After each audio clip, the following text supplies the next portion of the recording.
অনেকে বলে থাকেন যে রাজনীতিবিদদের আলটিমেট গোল হচ্ছে সংসদ সদস্য হওয়া বা ফাইনাল গোল বা ফাইনাল টার্গেট। দেশ জুড়ে তোলপাড় ওয়ালটন ফ্রিজ কিনে আপনিও হয়ে যেতে পারেন মিলেনিয়ার। এখন দেখতে হবে যে আমি রাজনীতিটা কোন অ্যাঙ্গেলে করছি। আপনারা দেখে থাকবেন আমার যে কোনো রাজনৈতিক প্রোগ্রামে আমার যে বক্তব্যগুলো সেটা হচ্ছে সাধারণ মানুষের ভাগ্য উন্নয়নের জন্য কাজ করা। আমরা আন্দোলন করেছি, আমাদের দলের যে মোটো সেটা হচ্ছে যে সাধারণ মানুষের ভোটের অধিকার, ভাতের অধিকার, সুচিকিৎসা, ন্যায় বিচার প্রতিষ্ঠা সহকারে সমস্ত কিছু, যেটা আমাদের বর্তমান ভারপ্রাপ্ত চেয়ারপারসন আমাদের নেতা জনাব তারেক রহমান সাহেব 31 দফা প্রণয়নের মাধ্যমে সেটা ঘোষণা করেছেন, যেখানে সাধারণ মানুষের ভাগ্য উন্নয়ন তথা দেশকে সমৃদ্ধির পথে নিয়ে যেতে রাষ্ট্রের কোন কোন অঙ্গের মেরামত দরকার, রাষ্ট্র কাঠামোর মেরামতের যে 31 দফা দিয়েছেন, তার মাধ্যমে আগামী সুন্দর বাংলাদেশের সম্ভাবনা নিহিত আছে।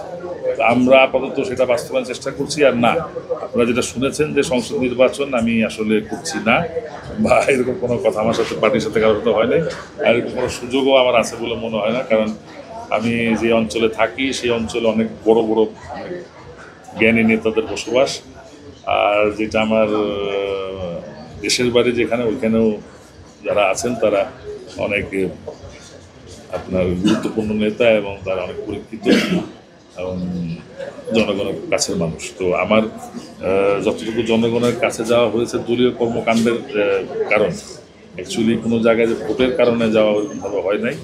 সো আমি মনে হয় না যে ওইরকম কোনো কিছু হচ্ছে। ভাই, অনেকে জাতীয় নির্বাচনে অনেক দল স্থানীয় নির্বাচন চাচ্ছে, সেক্ষেত্রে আপনার কোনো ব্যক্তিগত মতামত আছে? এটার ব্যাপারে তো আমার নেতা জনাব রুহুল কবির রিজভী আহমেদ আগেই বলে দিয়েছেন যে আগে ভাবতে হবে কি মাথা আগে না লেজা। আমার যে মূল চাহিদাটা একটা গণতন্ত্র প্রতিষ্ঠা করা, এই দেশে মানুষের ভোটের অধিকার প্রতিষ্ঠা, গণতন্ত্র প্রতিষ্ঠা করা। গণতন্ত্র প্রতিষ্ঠা করা মানে হচ্ছে জাতীয় নির্বাচন দিয়ে জনগণের সরকার প্রতিষ্ঠা করা। সেটা হচ্ছে গণতন্ত্রের ফার্স্ট, আমরা যেটা মনে করতেছি এখন। তো সেটাই তো আগে হওয়া উচিত নাকি? কারণ আপনি স্থানীয় সরকার নির্বাচনে তো কোনো সরকার, স্থানীয় সরকার নির্বাচন দিয়ে তারপর কোনো সরকার ক্ষমতায় আনতে পারছেন না, সরকার প্রতিষ্ঠা করতে পারছেন। আপনাকে একটি গণতান্ত্রিক সরকার প্রতিষ্ঠা করতে হলে জাতীয় নির্বাচনের মাধ্যমেই করতে হবে, জনগণের ভোটের মাধ্যমেই করতে হবে। সো দ্যাট ইজ ওয়াই আমরা চাচ্ছি জায়গায় একটি গণতান্ত্রিক সরকারের দেশে আসুক। সেই ক্ষেত্রে যদি জনগণ আমাদের দলকে ভোট দেয়, আমাদেরকে ভোট দেয়, তাহলে আমরা অন্য কারো ভোট দিলে ওয়েলকাম, আমাদের কোনো আপত্তি নেই।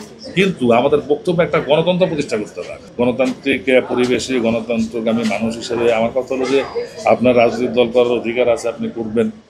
আপনি নির্বাচন করার অধিকার আছে, আপনি করবেন। আপনাকে গ্রহণ করা না করাটা একদম টোটালি ডিপেন্ড করে দেশের জনগণ।